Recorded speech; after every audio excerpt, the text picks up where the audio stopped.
आज हम जो है इसी के बारे में बात करने वाले हैं कि हमें अपने घरों में कमरों के हिसाब से कौन सी एमसीबी लगवाना चाहिए और एसी के लिए कौन सी एमसीबी लगवाना चाहिए।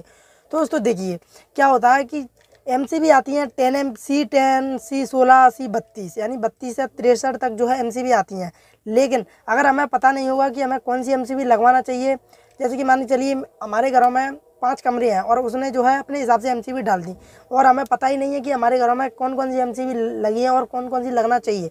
इससे क्या होता है कि कभी कभी हमारे घरों में जो है लाइट फॉल्ट हो जाती है, जिससे लाइन जो है जल जाती है, यानी वायरिंग जो है जल जाती है। इसके कारण हमें जो है भारी नुकसान का सामना करना पड़ता है। ऐसा क्यों? ऐसा इसलिए दोस्तों क्योंकि मैं भी लाइट फिटिंग करता हूँ। कई घरों में जो है लाइट फिटिंग होती हुई भी वायरिंग जो है बदली है, क्योंकि उनकी जो है वायरिंग खराब हो गई है। वो कैसी दोस्तों देखिए, किस कारण? मात्र एमसीबी के कारण। जी हाँ दोस्तों, बिल्कुल एमसीबी के कारण, क्योंकि कुछ मिस्त्रियों को पता ही नहीं होता कि एमसीबी को कौन सी, मतलब किस कमरे के हिसाब से कौन सी एमसीबी लगाना चाहिए, और आप लोगों को भी मालूम नहीं होता कि हमें कौन सी एमसीबी लगवाना चाहिए। तो इसी तरीके से जो है हमारी लाइन को ख़राब होने का डर रहता है। तो दोस्तों देखिए, जिन्होंने लाइट फिटिंग करवा रखी है उनके लिए मैं कोई सुझाव नहीं दूंगा, क्योंकि उनकी जो है एमसीबी लगी हुई है ऑलरेडी, बहुत महंगी आती है एमसीबी, इसलिए आपको जो है लगी रहने दो जो भी लगी हुई हैं। लेकिन जब भी आपकी एमसीबी ख़राब हो तो देखिए, जैसे कमरे के हिसाब से जो सर्किट बनी रहती हैं उसमें जो है आपको हमेशा 10 एम्पियर की एमसीबी डलवाना चाहिए। अब 10 एम्पियर की एमसीबी क्यों डलवाना चाहिए, चलिए मैं आपको इसका रीज़न बताता हूँ। तो दोस्तों देखिए, ये मेरे पास 2 एमसीबी है, ये लगभग एक C16 की है, ये C63 की है, ठीक है। तो दोस्तों देखिए, C10 जो एमसीबी आती है, आप देख सकते हैं C16, C10 जो एमसीबी आती है वो 1 mm के शॉर्ट सर्किट के लिए आती है। यानी कि जो 1 mm हमारी लाइट फिटिंग में 3 तार डलते हैं, एक 1 mm, 1.5 mm और 2.5 mm, एसी के लिए 4 mm, ठीक है। 1 mm जो तार वायर जो आता है वो लगभग 10 एम्पियर पर ट्रिप हो जाता है। यानी कि 1 mm जैसी वायर, जैसे हमारा पंखा है, बल्ब है, कोई भी चीज़ शॉर्ट सर्किट होती है तो उससे जो है आपकी 5 सेकंड के अंदर ही एमसीबी गिर जाएगी, या 1 सेकंड के अंदर ही मान लीजिए। तो दोस्तों देखिए, 10 एम्पियर की जो एमसीबी आती है 1 mm के शॉर्ट सर्किट के लिए आती है। इसलिए हमको जो है हमेशा कमरों में, कमरे की जो सर्किट रहती है उसमें हमेशा 10 एम्पियर की एमसीबी डलवाना चाहिए। तो दोस्तों देखिए, ये मैं जो पुरानी एमसीबी है निकाल के लाया हूँ, आप देख सकते हैं, और भी एमसीबी मेरे पास रखी हुई है।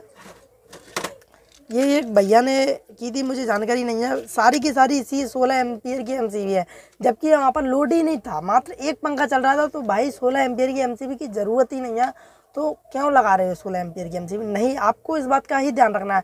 मैं उनके लिए कुछ नहीं बोलूँगा, मैं आपके लिए बोलूँगा। आपको अगर समझना है इस चीज़ को, क्योंकि घर आपका है, वायरिंग आप करवा रहे हैं, पैसा आप खर्च कर रहे हैं, सब कुछ आप कर रहे हैं, तो आपको जानकारी होना चाहिए कि हमें कौन सी एमसीबी लगवाना चाहिए।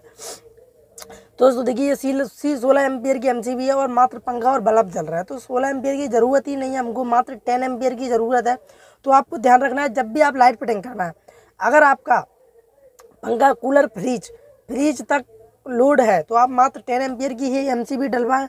और 10 एम्पियर से अधिक लोड हो रहा है, जैसे कि आपको इंडक्शन चलाना है या फिर एसी चलाना है, तो इंडक्शन के लिए आप 16 की डलवाएं, किचन के लिए स्पेशल 16 एम्पियर की एमसीबी डलवाएं, और अगर एसी चला रहे हैं तो 20 से 25 एम्पियर तक की आप एमसीबी डाल सकते हैं, ठीक है दोस्तों। तो आपको इस बात का ध्यान रखना है, कमरों के लिए आपको हमेशा 10 एम्पियर की एमसीबी डालना है।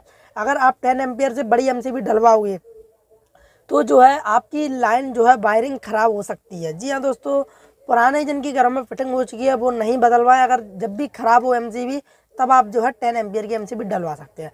लेकिन किचन में जैसे इंडक्शन चलाना है या कुछ और भी चलाना है तो C16 की डलवा सकते हैं, कोई दिक्कत नहीं है। 20 की भी डलवा सकते हैं, 16 से 20 तक की। और बड़ा लोड है, एसी है, रूम हीटर वगैरह है, तो आप 20 से 25 एम्पियर तक की एमसीबी डलवाएं। तो दोस्तों, आप लोगों को जो है एमसीबी की जानकारी कैसी लगी, प्लीज़ वीडियो को लाइक जरूर करके जाए, कमेंट जरूर करना है आपको, शेयर करना है, जिससे बहुत से लोगों की जो है वायरिंग और लाइट फिटिंग का जितना लाखों का खर्चा होता है वो बच सके। तो दोस्तों, चैनल को सब्सक्राइब जरूर करके जाए, ये बिल्कुल फ्री है, इसका कोई पैसा नहीं लगता है।